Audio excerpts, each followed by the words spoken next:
why the Seahawks need Jimmy Garoppolo to be their starting quarterback this year. Oh, there it is. There it is. I'm giving it away for you. But let me of evidence. Let me give you the evidence. It is not just a mountain, it's mounting. Oh, Robert Turbin, who has been filling in for Brock Heward all this week, played for years under Pete Carroll. Mm-hmm. Is that right? Mm-hmm. I asked him yesterday specifically, what is Pete looking for in a quarterback? Because we've been talking about that a lot.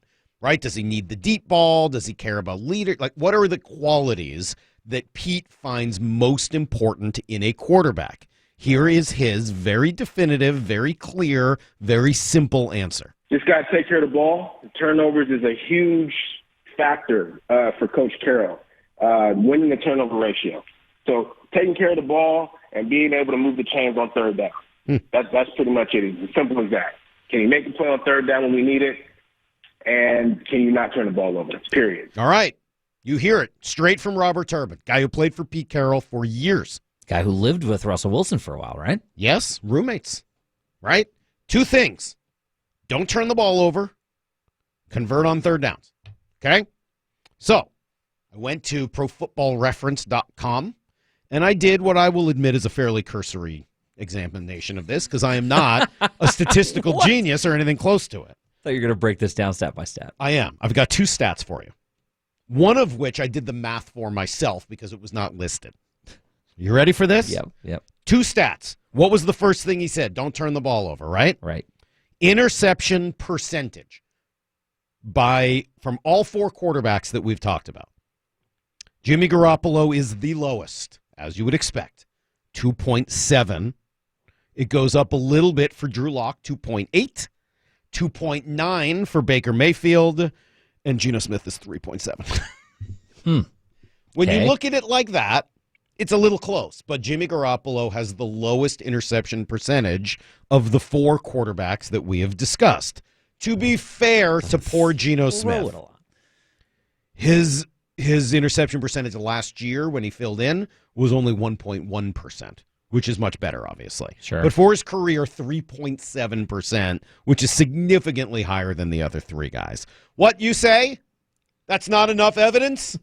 2.7 versus 2.8% is not enough to convince you? It's not enough. Well, first of all, you're a heretic, but fine. I will do my best to try to convince you beyond that. If that was not enough evidence for you, let me pull out my whole card. Okay. What was the other thing Robert Turbin said? Don't turn the ball over and third downs. Convert on third downs. And so, my fair Justin, I spent some time yesterday dividing the number of third down first downs, right? Okay. Conversions by the percentage or by the number of passes thrown on third down. Attempts, essentially. Okay. Which gives me third down conversion percentage, or at least the best I could do. When I give you the numbers, though, you will say I did enough research. You ready? Yep. The lowest of the group was Drew Lock at 36%.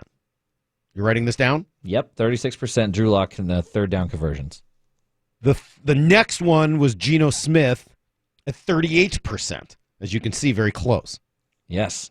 Baker Mayfield was a tick better at 39%. Okay.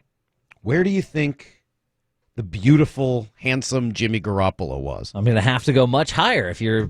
47%. Look at that. I rest my case. And this is by passes. The prosecution rests. There need be no cross-examination. That's all we needed. Jimmy Garoppolo needs to be the next Seahawks quarterback based specifically on what Pete Carroll wants out of his quarterback. But, oh, by the way, if you want to look at what John wants in his quarterback, guy who tilts the room, leadership, all of that, this becomes even more obvious. Drew Lock, leadership questioned in Denver. Mm-hmm. Geno Smith, literally punched out by his teammate. True. Baker Mayfield, being run out of Cleveland for fighting with just about everybody. Jimmy Garoppolo, we're told, is one of the all-time great leaders. Well, maybe not all-time, but a very good leader who is respected by everybody in San Francisco. I don't even, Dude, it's only 7:06, but I feel like I'm done for the day. Like, you guys carry on. Justin, Matt, Nelson, we're gonna you're be in today fine. for Mora. You guys do the next 3 hours of this show. I'm done. It's the weekend. I'm going golfing. I solved the problem. What's up? That's your mic drop. That's like you running back after you've thrown a 3 and not even watching it land because you know it's going in. I don't feel like I need to say another word for the next 3 hours, and I've done my job today.